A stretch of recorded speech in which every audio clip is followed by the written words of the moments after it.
All right, folks, this will be the last bit talking about World War II itself. Um, I was talking about the rise of Hitler. I was talking about the violation of the treaty. What you have to realize is here, we have been realizing what's going on. We've been seeing what's going on. Officially, what we're going to do is we're going to sign the Neutrality Laws. We're going to go ahead and pass the Neutrality Act of 1935. But what you have to realize is that Roosevelt is not Wilson.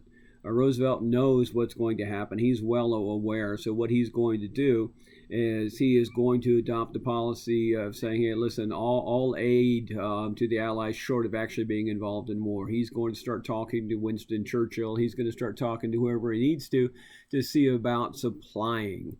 And what we're going to do is we're going to remain neutral, but we're going to pass the Lend-Lease Act. And the Lend-Lease Act is going to allow us to go ahead and supply them with weapons, to supply them with food, to supply all sorts of things to the Allies itself, because we definitely know what side we're going to be on. Okay, we definitely know that we're going to be in this. And so what we're going to do is we're going to start preparing. And part of that preparing is going to be creating the War Powers Act. It's going to be creating the War Production Board. It's going to be creating what become the Revenue Acts.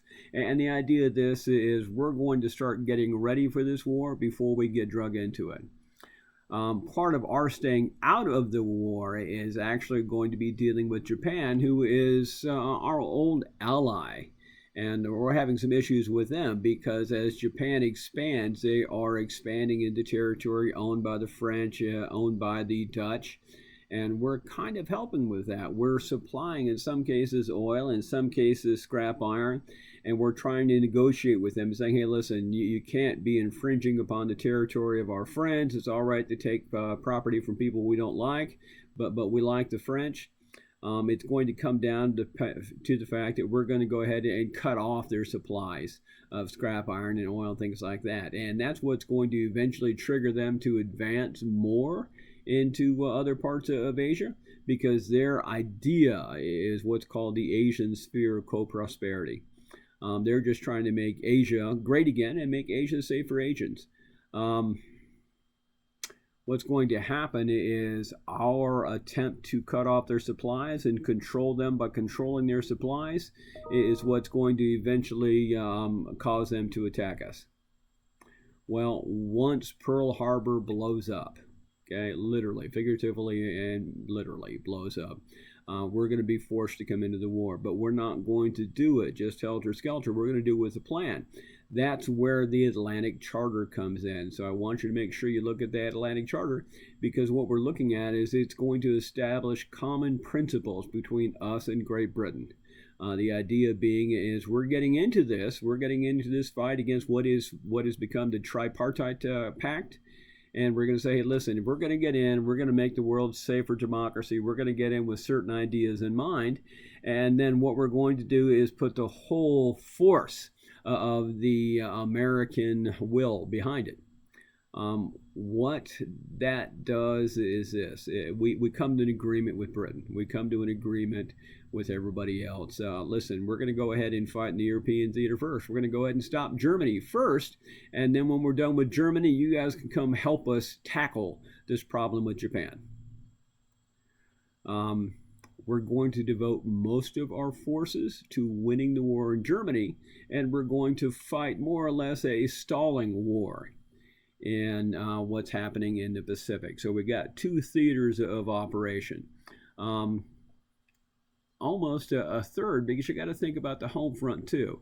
What the War Powers Act, what the War Production Act does, what the Revenue Act does, is it goes ahead and it marshals the home front. It gets the factories going. It gets the people working. It sets some standards for pay. It sets some standards for a variety of things. There's a lot of stuff going on. The government in some cases is organizing the home front. In some cases, it is putting some things together. What's important to know about this is there's a lot of things happening to rally people here, to rally the amount of product we're making. And not everyone's happy about it. Okay, not everyone is particularly well off at this point, but they're going to go ahead and bite the bullet and create some of the differences, kind of overlook them and create this modified warfare at home. A couple of other things that are important about this is we're looking at modern war. Okay, we're looking at an advance in where we were at. This is going to be the introduction of things along the line of aircraft carriers. This is going to be an introduction into the nuclear age. This is going to be a war that is good against evil. One of the things that comes up in this war is going to be the Holocaust. It's going to be Hitler's, what he calls his final solution. His final solution is the solution to the problem of the Jews, the Jewish people. What should he do about them? Hopefully you already know that the Holocaust is all about putting them in camps and torturing them, and it is the elimination of the people overall. So I want you to make sure that you're aware of that, but also make sure that you're aware that this is also the introduction of what become the big three nations at this particular point. We become those superpowers that things like the Yalta Conference and things like Potsdam are going to set the stage for that post-World War II, what becomes the Cold War. And so make sure you're aware of that. Make sure you're aware of some of the major battles as well. Also keep track of a guy named Harry Truman, because he is going to take over as president. And the introduction of Harry Truman from vice president to president is huge, because when he walks into the job, he knows nothing about it. Okay?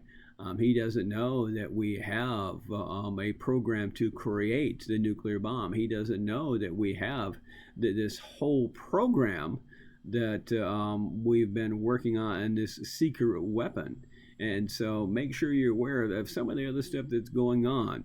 One of the neater things I'd like you to look at is the Tuskegee Airmen, because they're pretty significant at this particular point. They have an excellent record in flight. They're an escort squadron along this time, and it just turns out that they're also all gentlemen of color.